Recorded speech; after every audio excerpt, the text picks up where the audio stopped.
evening, ladies and gentlemen. Welcome back to our virtual investor forum. I'm Dan Theok, Senior Vice President of Investment Banking here at Mayberry Investments Limited, and I'll be your host today. Joining me today, hopefully, will be our panelists, Chairman Christopher Berry and Gary Parrott. Today, we'll have a very special guest in the form of Alexander Melville, Managing Director of Tropical Battery Company Limited. If you enjoyed this program, be sure to share, subscribe, and like to our YouTube channel and click on the bell and social media channels to stay up to date on all forum-related matters. Now let's talk Tropical Battery Limited. Tropical Battery Limited is a company that has been around for about 70 years. Is that about right, Sander? Yeah. Excellent. It's held under an investment holding company by the name of Diverse Assets, Inc., with a 120-member team. The company continues to benefit from a very powerful brand, retail stores, and distribution network. Another of Tropical Battery's strengths is an experienced and diverse board of young directors and a dynamic management team. The company is known for the quality of the products it distributes and a level of service unmatched in the Jamaican automotive and battery industries. And we believe Tropical has a bright future with its segmented competitive pricing strategy, focused on inventory management and new product lines and strong cash sales. Quick reminder that if you're looking to expand your investment portfolio or embark on your very first investment journey, Mayberry Investments is here to help you achieve your financial goals. Follow us on social media or visit our website at www.mayberryinv.com to learn more. Now let's introduce our guest for this evening. It's none other than Alexander Melville. He has 25 years of work experience in the tourism sector, from tour guide to CEO, 25 years in real estate and the automotive, battery, and energy storage business, and 10 years in the gaming industry. These must be concurrently, Sander. Yes, all running in. He's one of the founding chapter members of the Young Organization of Jamaica, YPO, a global leadership community of more than 30,000 chief executives from over 140 countries. And I had the pleasure of serving with you in YPO for several years. Alexander currently serves as the Managing Director at Tropical Battery Company Limited, and he'll be speaking to us today about Tropical Battery. Welcome, Xander. How are you doing? Great, thank you, and really appreciate being here, Dan. It's great to have you back for a second time. Yes, it was about a year ago. About a year ago, exactly. Okay, up first, before we get into the interview and I ask some questions, as always, we like to do a quick financial analysis of the company, and so I think we have something we can present for you guys where we just take a quick look from the Mayberry perspective, the unbiased Mayberry perspective, as to how we feel, just a sort of an outlook about Tropical Battery. Okay, next slide. First up, I want to remind you that this company IPO'd in September 2020, where they raised approximately $325 million, half of that going to the selling shareholder, half of that going into the company. That IPO was on September 22, I believe, Xander, and closed same day. Heavily oversubscribed. Allocation, if my memory serves me well, was about 30%. It's one of those stocks where I didn't get a whole lot at the dollar, but I went back and bought at $1.30. I remember having you on the program about a year ago, and even at $1.30 saying to folks that this is a great company, going places.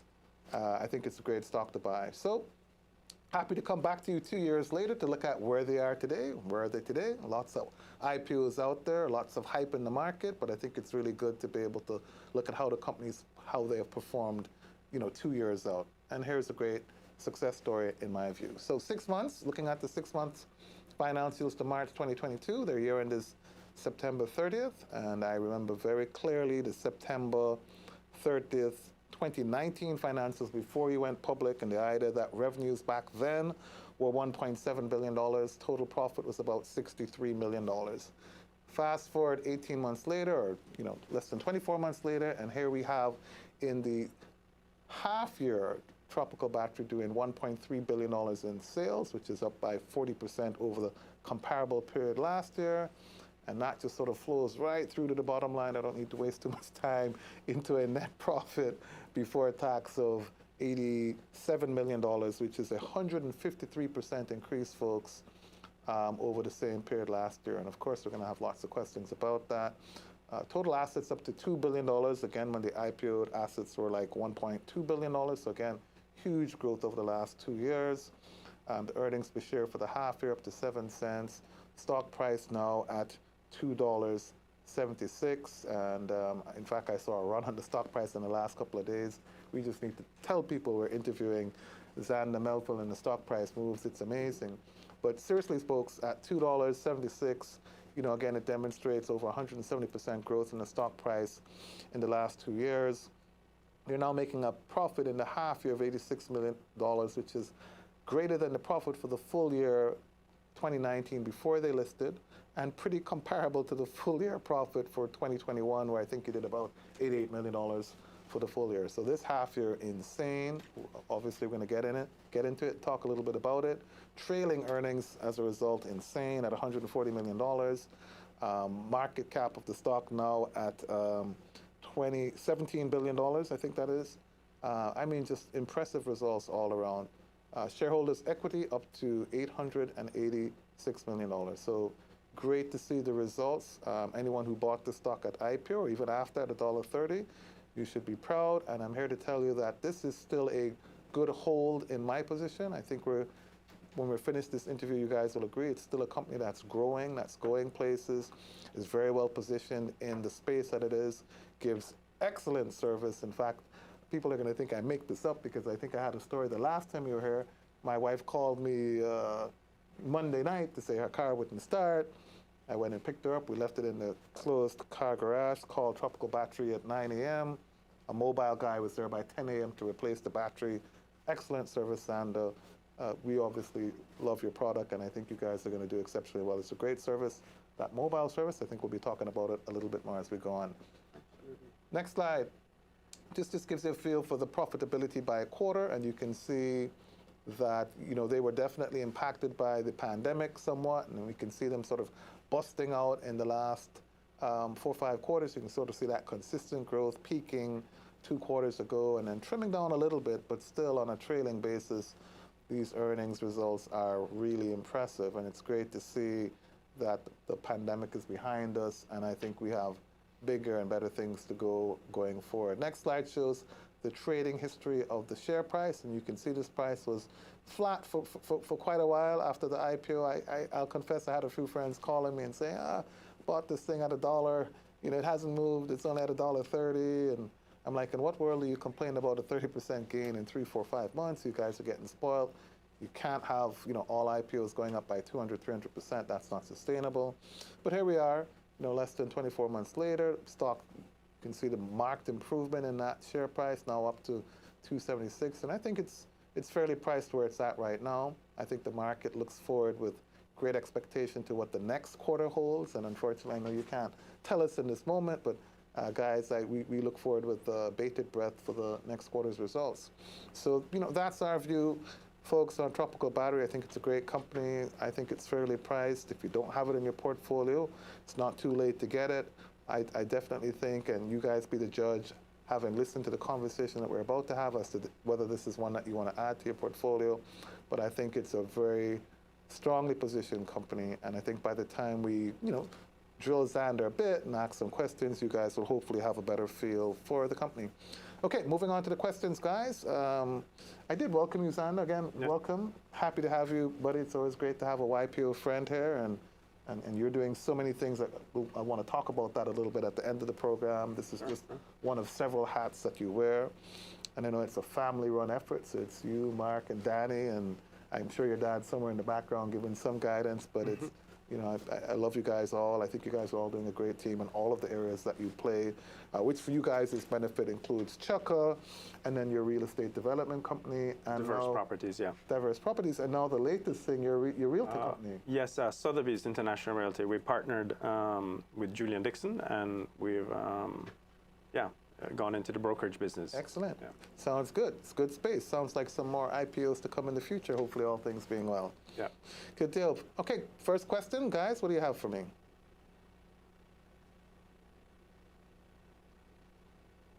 Earlier this year, Tropical formed 2 subsidiaries, Tropical Energy Limited and Tropical Finance Limited, just months after launching Tropical Mobility. Can you tell us more about these ventures and their success thus far? Yeah, so all 3 have done pretty well. They're still very early stage companies, and we think that they have a lot of opportunity for growth. We have acquired a bunch of OEM renewable energy equipment, like distribution contracts that we'll start bringing in those products probably in the fourth quarter. And so yeah, we're happy with how they're progressing. We also, on the finance side, we have spoken to many local banks and also international international lending agencies about how we would find the best solution for customers to convert to renewable energy and at the same time not having this big upfront costs. Right. And that's why Tropical Finance was started to ensure that you can get your, be green and friendly and get your solar and your batteries to run your solar at nighttime and make sure that you can get it at an affordable price and have to pay a big lump sum up front, and then we'll finance it over the period, the life of the stuff. So yeah, they're doing well. Good. Sounds like a great space to be playing in. The cost of energy is just ridiculously high, and certainly for the medium to large size businesses, large residential customers, the payback is often 4 to 5 years. It's kind of insane. So I think there are great opportunities for Jamaica to explore renewables. It's sad that the government isn't pushing it a bit more aggressively, although there have been some recent changes that we'll talk about. But in general, I think it's a good business fit for you. You're already into the energy storage business, so to speak, by providing batteries. So this is just a natural progression, I think, for you guys. Okay, next question.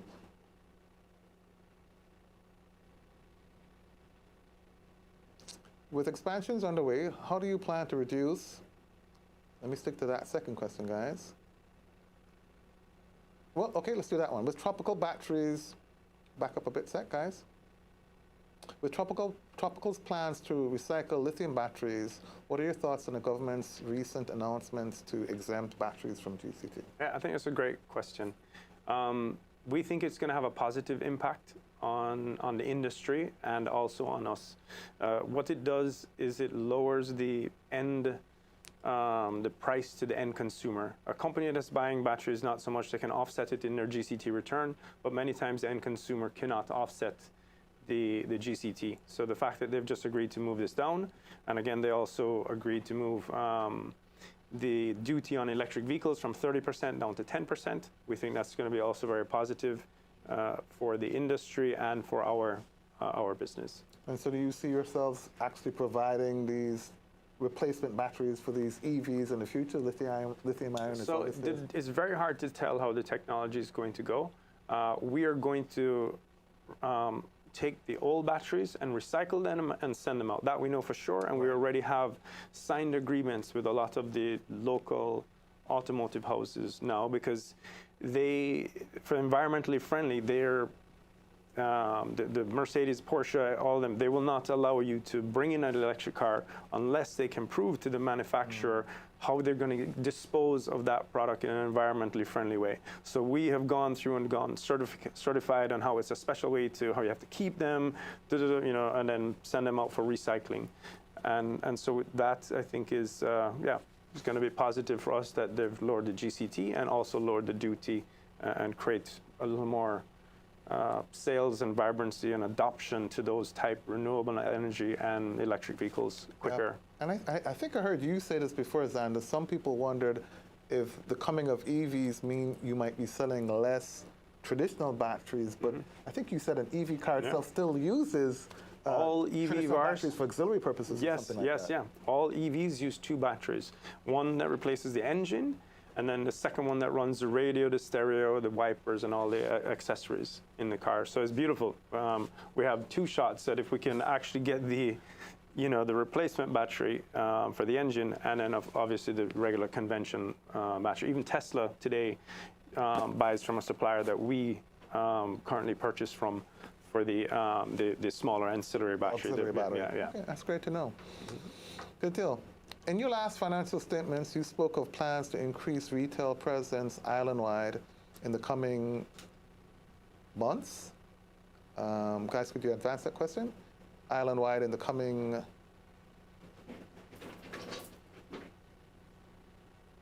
Apologies, guys. Island-wide in the coming... just having a technical difference. In the coming quarters. Yeah. Does this include new locations? Yes, we plan to look at new locations, and I think in addition to new locations, we're also going to be expanding existing locations. We've already started expanding our Grove Road site by our sister company acquiring the building beside it, and we're doing a big expansion there. And yeah, so it does include retail and also new retail stores and expansion of existing stores. And how's the ferry location? How has that been working out for you? So that's relatively new. Yes. That area is starting to buzz. We see a lot of development taking place in general. It seems to be an excellent location in terms of distributing island-wide. How have things generally been for you in terms of sales from that location? That location has really helped us a lot. It has performed better than expectations, which is great on just about every front. In terms of the warehousing location is so central, it's easier to get in and out of Kingston, so our fleet maintenance costs, and that's some of the reasons for the increases in profit that you're seeing. We also put solar on that building, so our energy cost is much lower. And of course, the retail store there, which we have done absolutely zero advertising, but because it's on the busiest road in the country, and we have a big sign there, we are getting double what we thought in terms of business turnover, after 2 years there than we had originally projected. So, and of course, retail, we're making, full margin, probably 35–40% of our business is retail, where we're making, much better margins, and then and the other 60% of the business, effectively 65%, is distribution to gas stations where we discount wholesale so they can make a margin and sell at our similar kind of retail price. Right. So it's been a real win for us, that building, on all fronts. And is it open on a Saturday? Yes, yeah, we open Saturdays 9 to 3. All of our retail stores are open. 6 retail stores, 3 in Kingston, 1 in Otres, 1 in Montego Bay, and 1 in Mandeville are all open Saturdays 9 to 3. Good deal. Okay, next question for me. Tropical spent battery export sales fell to 0 tons during the second quarter, which cost the company approximately $45 million in lost revenues. Have exports resumed since May? Yes, so thank goodness. It was a huge challenge for us last quarter, but we still were able to achieve, almost second hard record sales, and our profit was significantly up as well. But there was no ship to get the product out, and so we kept buying scrap, piling it up, but we were lucky. Yes, it actually happened in June, not May, but in this current quarter, we have resumed exports, and significant exports this quarter, which are helpful. Excellent. Good to know. Happy that that's back up and running. Good deal. And for the first quarter, Tropical's net profit grew by more than 150% to $86.6 million, notably close to the level of profit you made in the previous year altogether. What do you attribute to this record profit? So the main thing is that our sales are up 40%, so over that same 6-month period. And so having 40% sales increase and not increasing our expenses at the same rate, we only increased our expense by in the 20s. So a lot of that extra revenue fell down to our bottom line. And the other reason I attribute that to not only just the higher sales, but we made a conscious decision to ramp up our inventory in COVID. We realized there was a lot of shipping and logistics problems. And if you look at our balance sheet, our inventory went from $500 million last year at the end of Q2, March 31st, $500 million in 2021 to $900 million in 2022. There's significant uptick in inventory, and that inventory has been allowing us to make sure that we can supply the market when even some of our competitors have run out. We can ensure that if there's some shipping delays with any of our suppliers, we have product. And also, if there's any price appreciation, because commodity prices have been going up, lead included and shipping costs, if we have that stuff in here already, when we reprice, we're making a better margin on it because we have this additional inventory, which we can then sell later on. And it's been a good strategy for us. And that's been a huge challenge of a lot of distribution companies throughout this last 6 months coming out of the pandemic, the logistic challenges, the challenges with the change in commodity prices, and and it's affected a lot of folks negatively. So it's good to see that you were able Yeah, to we've use been your lucky. We planned ahead. capital and plan ahead and Yeah, get that. and a in lot return. of parts of it too is, we did raise some capital in our IPO, so Right. that was a good thing. So we had this capital available. It's perfect timing. I would encourage any company to list on the exchange because you raise working capital that we were then able to, to put to work and really make good gains for the company and all of the shareholders. Excellent. I think you guys have done a great job. And the company is currently in an aggressive acquisition mode and has an appetite for taking on more. Do you think, and you just said it, do you think additional APR rights issue could be in the pipeline somewhere in the future? Yes, definitely. We're also in the market looking at raising a bond for, again, sustaining this 40% growth. Right. And these higher levels of inventory obviously is consuming more working capital. Right. And we're going to need a little extra cash for that and these new opportunities. But we also have an acquisition target that we think we're close to closing on. Good deal. And that is going to require some funding Good deal. as well. So. I'll talk to you offline. At Mayberry, always happy to help our clients raise financing or manage their investments or help in whatever way we can. And in the case of Tropical, we've done a lot of work with you guys in the past, well before you were public, and we continue to do a lot of work with you guys, helping out the pension fund, in other words. So it's always great to be working with you in that regard. And with expansions underway, how do you plan to reduce the impact of direct and operational expenses on your margins? So we've just been able to, I think two things we do. We run a weekly P&L, which most companies, as far as I know, run a monthly P&L. Yep. We run a weekly profit and loss statement, and we also run a weekly sales report with the margins. And those two reports, when we review every Tuesday, it gives us a lot of insight to if there's some shipping cost that went up and is flowing through to our income statement that we weren't aware of, or some surprise or extraordinary expense, we're able to catch it very early with this with these two weekly reports. And so that has been how we've been able to manage, and then we can adjust the pricing or adjust a supplier who gives us similar quality but maybe at better pricing, or even change a shipping line or whatever is necessary to make sure we have a consistent margin, so that we don't have to wait till the end of a month or the end of a quarter to go, hold on, wow, here was a surprise on these things. It's every week, and that allows us to pick it up very quickly if something has changed from the last quarter, that we can then make adjustments before the quarter ends. That's impressive. So you're prepared to reprice and do your costing on a weekly basis? That is correct, yeah. Impressive. And last year, Tropical formed a joint venture company with Enverit, with CEC, or certainly Stephen Marston, to offer energy-saving solutions to customers in Jamaica and the Caribbean. How has that been received, and are there any updates on this development? Yeah, I think it's been received well. We've gotten a lot of customers coming to us from both of our business networks. We have a lot of projects in the pipeline. We also have a couple contracts that we've signed as well. The slowing part of that is financing some of these projects. As you know, interest rates have been going up a bit, and so the banks are hesitant to kind of sign long-term things, and so that has kind of slowed us down a little bit on the financing side of it. But I think it's well received, and I think it's going well. Yeah.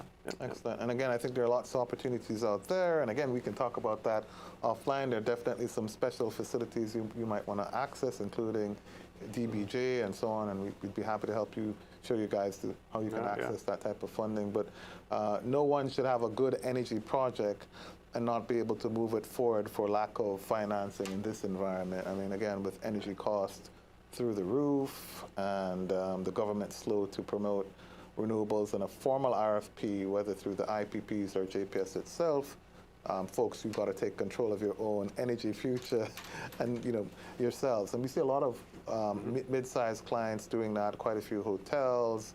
We see the two airports, Norman Manley Airport just recently completed their first phase, and they're in the middle of an RFP for their second phase expansion. And so it's great to see folks trying to take advantage of the renewable sources that we have in the country, the sun, the wind, water, and hopefully, I know MWSMA have been talking about a waste energy project And then lastly, I know in terms of sugarcane, that industry is struggling, and again, it lends itself to another sort of biomass waste energy project. So lots of energy projects, I think, out there. I'd love to see you guys more involved with the battery storage side of it, doing the solutions that you're capable of doing. It seems like a very good fit for what you guys do today. So I think there's some great opportunities out there.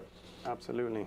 Folks, if there's anybody out there, you have any questions in social media, we'd be happy to take them. I think I need to put on my glasses to see if we have any questions so far in the live chat. And my God, we have a lot. So let me take 3 or 4 of them, sure. Xander, and let's see how this plays out. So first one I'll take comes from Matthew Preston.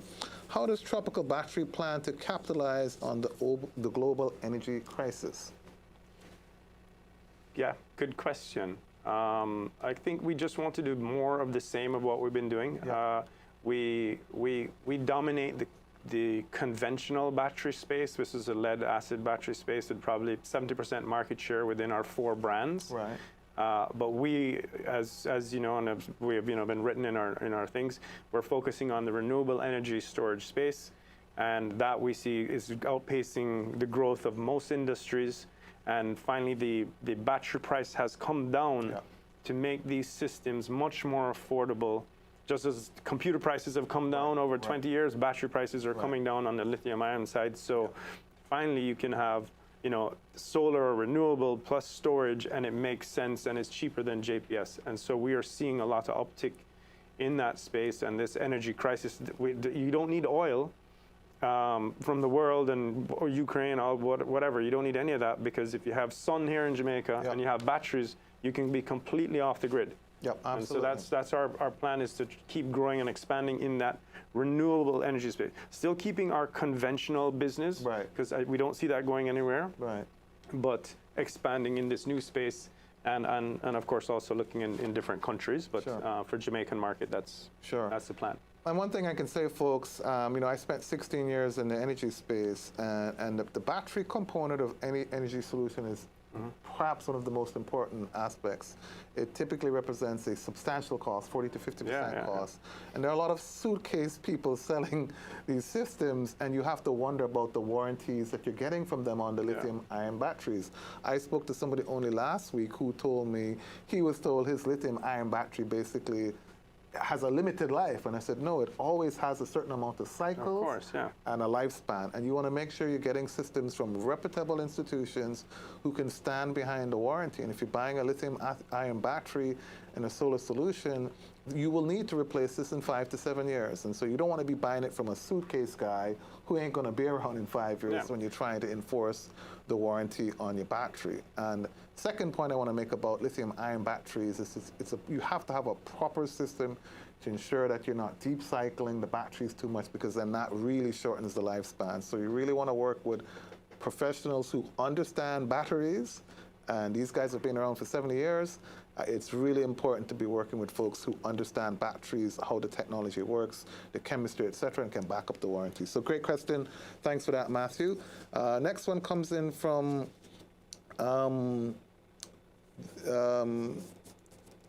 Damien Walder, and he says, will Tropical go into the sale of at-home chargers? Good question. Currently, we do sell chargers for cars and for certain. Some of our dealers buy chargers from us, but I don't think they're really at-home chargers. We can look into it, but currently we're not doing it, and so we didn't have any. I'm wondering if he's also thinking in the EV space. And so let me twist this question a bit. Do you imagine yourselves providing infrastructure associated with EVs? Could you imagine that's the space you guys might be thinking about, and maybe the joint venture you guys have, for instance? Absolutely. That I wasn't thinking about EVs. I was thinking about I'm putting a twist to his question, because I think he was onto something. Yeah. And so when we talk about EVs, one of the challenges we have in terms of folks having what I'll call, there's a term, I'm losing it, but the lack of infrastructure often it creates anxiety. Range anxiety is the term. And so I think we definitely as a country need to look at having more infrastructure in place to support charging, whether it's at home or at work. So is that a space you think you guys might be Yeah, lots of the car manufacturers, when they supply the car, they give you a system for the home as well. I have a hybrid and have a similar system at my home, and the car manufacturer does that. It provides you with that. Yeah, but there's other markets, and I think it is something we would consider, and we've been kind of looking at it through a electric car opportunity. Right. So again, free advice. I'm giving a lot of free advice today. So I think one of the challenges we have with the EV market for Jamaica is the high cost of energy and the high cost of storage. So I would certainly love to see more solar charging stations at public parking spots, for instance. So, or at workplaces. So the idea of partnering with a company and saying, let me install a solar charging station at work, so that while folks drive their cars and the car is parked during the day, at work it's getting charged. You don't want to necessarily go home and try to charge those EV folks. So I think there'll be some great Absolutely, that is one of the best business models. We have solar charging at office, and we put in charging, and it's you're basically charging for free. You know exactly. What I mean? Yeah, because exactly. it's sun, and it's just it makes so much sense to charge during the day from solar or some kind of renewable. Excellent. Got another question in from Matthew Preston. Would you ever consider listing or spinning off Innovate in the future? So yes, absolutely. Yeah. No, that is the plan was to IPO Innovate within 3 to 4 years, and that's CIC and us have I think kind of published that already in our when we set up the company about 6 months ago. That's right. Okay, excellent. Sounds good. And one more question here comes in from, I think it's Damani Walder again. Do you have any plans to partner with any EV companies specifically in Jamaica? We would like to partner with all, generally. So you mentioned earlier, again, you have the capabilities to discharge the spent batteries, and so that's already something. Yes, we already have those partnerships in place with the kind of 2 larger groups, and a third, and Toyota as well. But the all Stewart groups and Toyota, where we will dispose of their EV batteries, and those that feels like 80% of the new, it's new it's a big part of the market. Right. Yeah, so absolutely. Yeah. Okay, great, sounds good. And I'll take 2 more questions because I see them coming in crazy. Is there any specific monthly bill for which solar becomes more affordable than GPS? So let me take a shot at that. Yeah.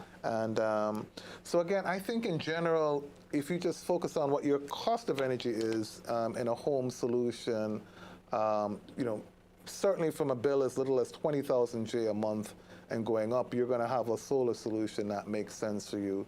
It's important to do your sort of an energy study to get a good feel for how your consumption takes place.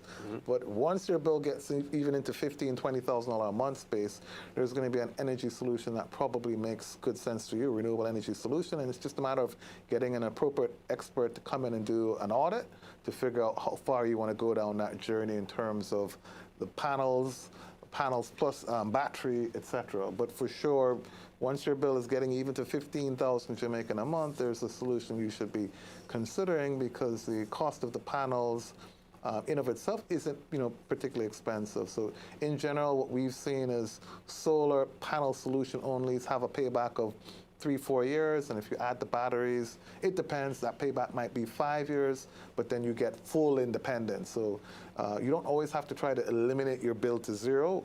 Your first objective is to try to reduce your bill by 30 to 40%, and then if you can put your financing together, then you get the opportunity to try to reduce that bill even further by 50, 60, 70%. So the objective doesn't have to be to go 100% off the grid. It should be to try to, how can I reduce my bill by 30, 40%, and there's always going to be some kind of energy solution that makes, renewable energy solution that makes good sense for you in that regard. And then the last question that I'm going to take is from Kaylee Ellis, and it says, Enverate has reduced CAC 2000 water consumption by 16%. Has Tropical introduced this system in the company? Not on the water side yet. They are currently looking at our solar system that we have in place, and have made some recommendations that we have signed up to, which I think will even save us significantly more. We're probably 50% or so off the grid, but this is going to, probably bring us down to about 90% off the grid. Really? Yeah, yeah. So we're, they have not the water side, but they've done some metering and assessment of our system and see where there's areas for improvement, which we're going to implement. Sounds great.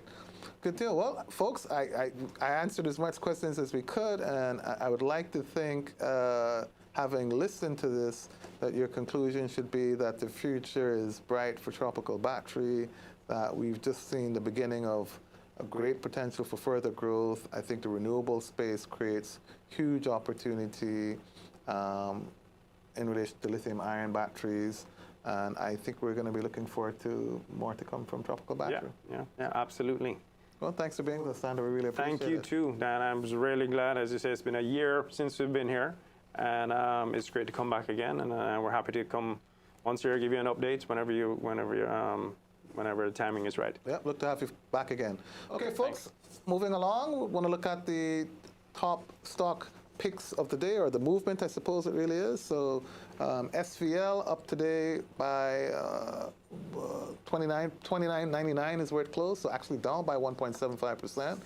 Wigton down by 3.45% to 55 cents. Jamaica Teas up by 5% to $3.39. Blue Power down by 0.27% to $3.70. And Jamaica Broilers Group up $1.57 to $26.50.